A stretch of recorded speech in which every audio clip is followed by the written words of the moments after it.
Part 3, and here's a recording of my foot. The door opened, and Ashley found herself gazing into Mr. Gallagher's deep midnight blue eyes. Every time the phrase deep midnight blue eyes is used from now on, or midnight blue eyes, or anything like that, I want you to take a shot. Or a sip of water if you have liver problems. The sight of him took her breath away. His dark, wavy hair gleamed in the light from the entryway. Okay, yeah, he's totally Tuxedo Mask, you guys. He wore black jeans and a blue and white striped shirt, yet his attire did not feel casual. Something about the way it hung on his large frame. Neat, streamlined, almost as if the clothes had been tailored to his body, which they probably were. He was a very wealthy man. This house, which she could tell from the grounds and the elegant entryway behind, with the sparkling chandelier and marble floor, was clearly very expensive, and it was just one of the many he owned. But what affected her the most, standing here in front of him, was the sheer power of his presence. There was a natural air of authority about him that had nothing to do with the age difference between them. Ashley, welcome. Thank you. She barely stopped herself from stammering the words. She hadn't realized she'd been gritting her teeth until she opened her mouth to speak, so she concentrated on relaxing her jaw. That'll come in handy later, I'm sure. May I take your coat? She slipped off her short leather jacket and handed it to him. He opened the closet door and hung it up, then turned to her again.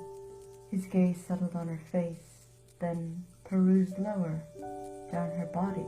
God, she felt underdressed in her faded jeans and lace-trimmed t-shirt. Okay, that sounds like Bella. Right there, Bella from Chapter 1 of Twilight.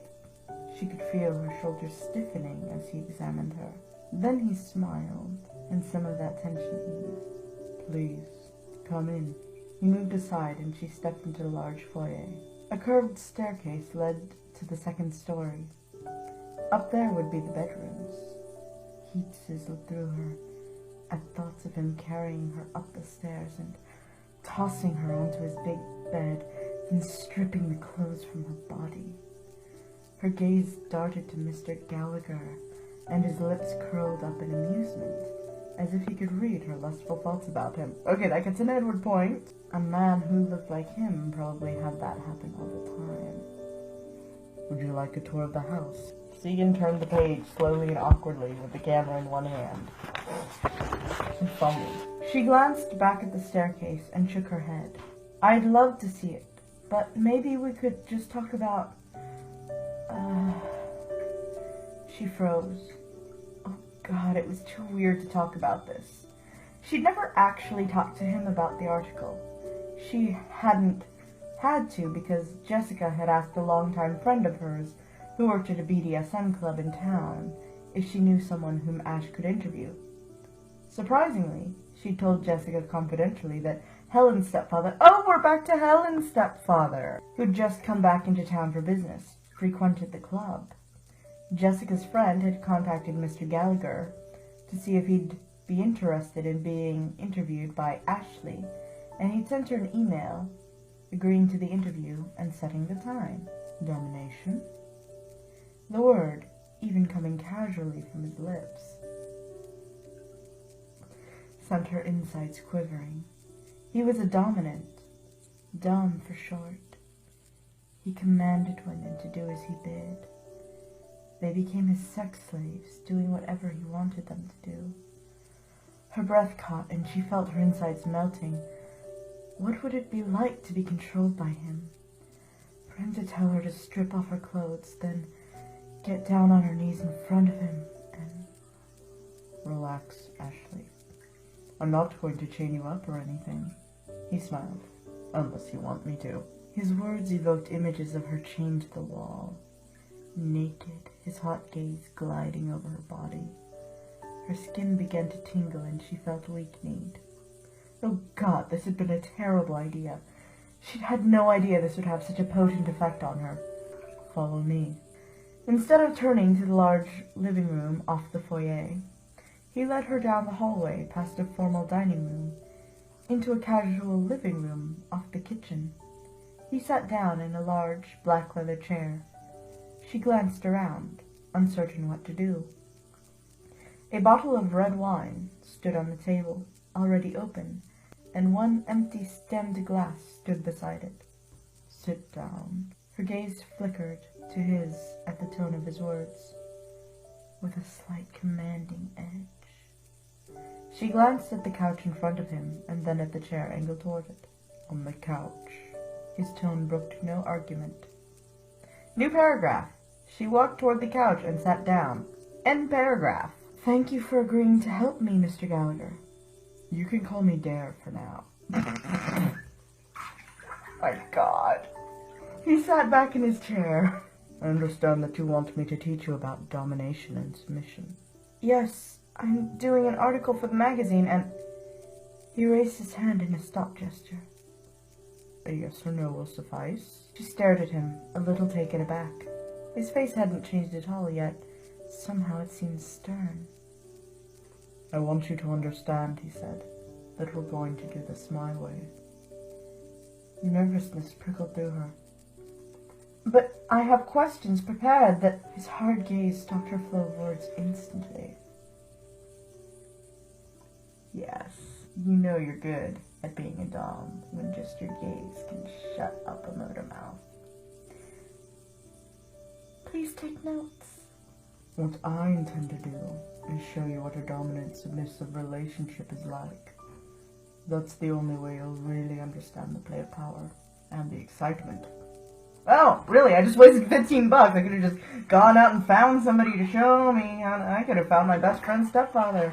Ah! Can we all pretend I didn't? Let's move on. I'm sorry. But you know this is not... I mean, I just like to clarify that... Oh no, how did you broach this? Are you trying to say that you're not here for a sexual relationship? Yes, that's right. I understand. But the twinkle in his eye didn't set her at ease. No, I imagine it didn't. New paragraph. He sat back in his chair. End paragraph. "You and I have known each other for a long time," he continued, "but we don't know each other well. Still, I believe because of our shared history and the fact that you and my ex-stepdaughter are good friends, that you trust me."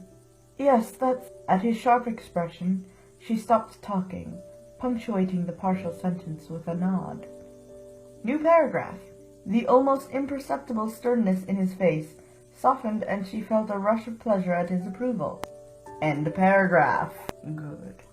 That trust is very important, and we're going to build on it. As we move forward, you will follow my commands instantly and without question. Do you understand? Her chest tightened. Yes, but... Before his expression could turn to disapproval, she blurted, "I mean, no." She did understand his words, but she didn't agree with them. He raised an eyebrow. "What is it you don't understand?" Well, She felt out of her depth. Like he was the general of a great invading force, and she was a lowly peasant woman. You know, I could be reading that book too right now. I need to ask questions about how things work and get background about the lifestyle and such.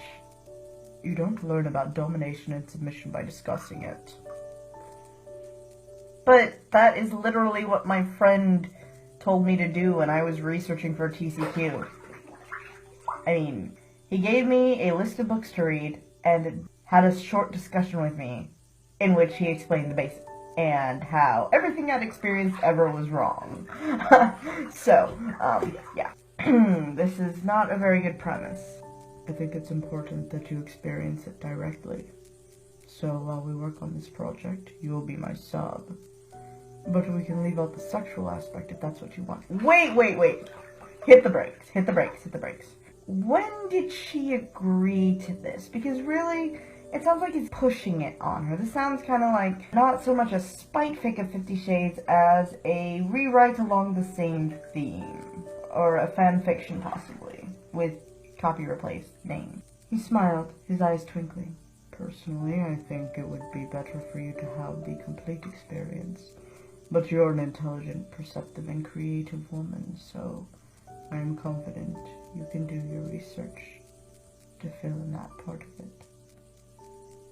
His words of praise elated her, but the idea of being his submissive, even in a role-playing scenario meant to help her, made her insides quiver.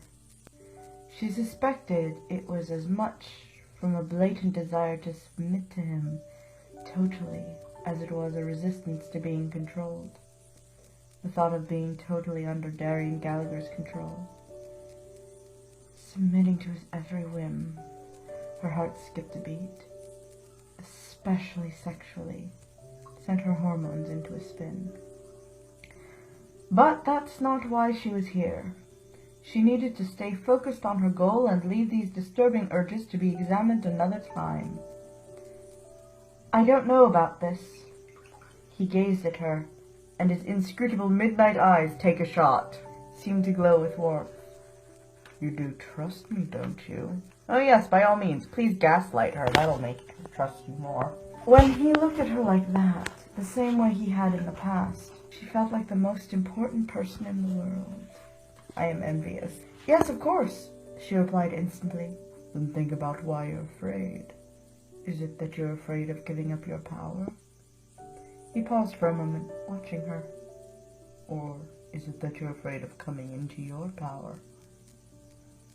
She realized her jaw had clenched again, and she concentrated on releasing it. Damn, how did he know her so well? Didn't she used to go over to his house, like, all the time? Did I miss something in the last 5 pages? Her philosophy of life was that the choices we make are often based on fear of success rather than fear of failure, and we will often make choices that will sabotage what we believe we want. That is a very common viewpoint, no brownie points. She pursed her lips. She wanted to do this project. It would help her move ahead in her career. If that meant play acting with Darian Gallagher, then fine. She could do that. Okay, I'll do it your way. His lips turned up in a smile. Good. And that is part... 3? Yeah. I need to take a break and actually wash myself before the water gets cold. So, I will see you bitches later. Cheers.